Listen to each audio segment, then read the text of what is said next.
বিষ্ণু ঈসা ইসলামের কাছে এক সাহাবী এসে বলল, ইয়া রাসূলুল্লাহ আ'তিনি শাইআন, আপনি আমাকে কিছু দান করেন, আমার কিছুই নাই। বিষ্ণু বললেন, তোমার কিছু নাই? সাহাবী বললেন, ইয়া রাসূলুল্লাহ ঘরে আমার শুধু দুইটি জিনিস আছে। কয়টা? চিল্লায় বলেন কয়টা? এক হচ্ছে একটা জামা, দুই হচ্ছে পানি খাওয়ার একটা জগ। বিষ্ণু বললেন, এই দুইটাই নিয়ে আস। বিশ্বনবীর কথা শুনে ওই সাহাবী ঘর থেকে জামা নিয়ে আসলেন, পানি খাওয়ার জগ নিয়ে আসলেন।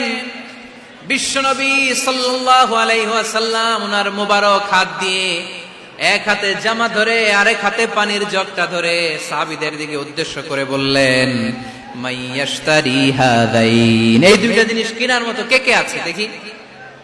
কয়েকজন হাত তুলল। বিশ্বনবী বললেন, কত দিয়ে কিনবা?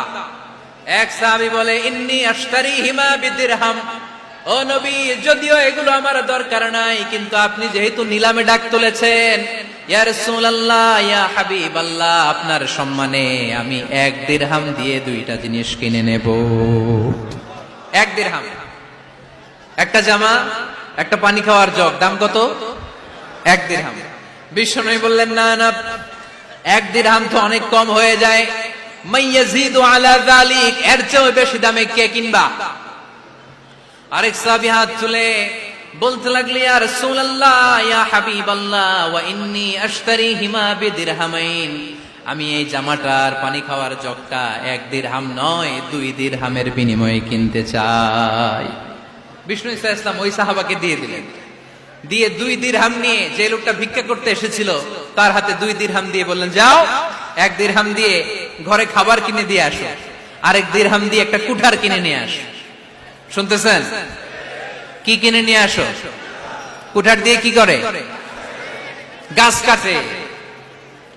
ওই সাহাবী কুঠার কিনে নিয়ে আসার পরে বিশ্বনবী নিজ হাতে কুঠারের মধ্যে একটা কাঠের হাতল লাগাই দিলেন। আল্লাহু আকবার! হাতল ছাড়া কুঠার ইউজ করা যাবে? বিশ্বনবী নিজ হাতে ওই কুঠারের ভেতরে একটা হাতল লাগাই দিলেন আর বললেন, লা উরিদু আন আরাকা 15 আইয়াম, এই কুঠার নিয়ে জঙ্গলে যাও, গায়ে অনেক শক্তি আছে, কাঠ কাটো, এই কাঠ কেটে বাজারে বিক্রি করো, সামনের 15 দিন যেন আমি আমার চোখের সামনে তোমার না দেখি। বিশ্বনবীর পরামর্শ অনুযায়ী কুঠার নিয়ে ওই সাহাবী জঙ্গলে চলে গেলেন। কাঠ কেটে বাজারে বিক্রি করতে করতে 15 দিন পরে 10 দিরহাম নিয়ে বিশ্বনবীর দরবারে হাজির হয়ে গেলেন। 10 দিরহাম নিয়ে বিশ্বনবীর কাছে হাজির হয়ে গেলেন। সাহাবী এসে বলল, ইয়া রাসূলুল্লাহ এখন আর আমার ভিক্ষা করা লাগে না, আমার গায়ে অনেক শক্তি আল্লাহ দিয়েছে, আই এম ভেরি এনার্জেটিক, আপনার দেয়া বরকতের কুঠার দিয়ে আমি কাঠ কেটে কেটে স্বাবলম্বী হতে শুরু করেছি। সুবহানাল্লাহ পড়েন। আমি এখন 10 দিরহামের মালিক। বিশ্বনবী বললেন, লা আইয়াহতাতিবা আহাদুকুম হুজমাতান আলা যাহরিহি খায়রুম মিন আইয়াসআলা শাইআন ফায়ু'তিয়াহু আও ইয়ামনাহু, যাদের গায়ে শক্তি আছে তারা ভিক্ষা না করে কাঠ কেটে পিঠে সেই বোঝা নিয়ে বাজারে বিক্রি করা অনেক ভালো।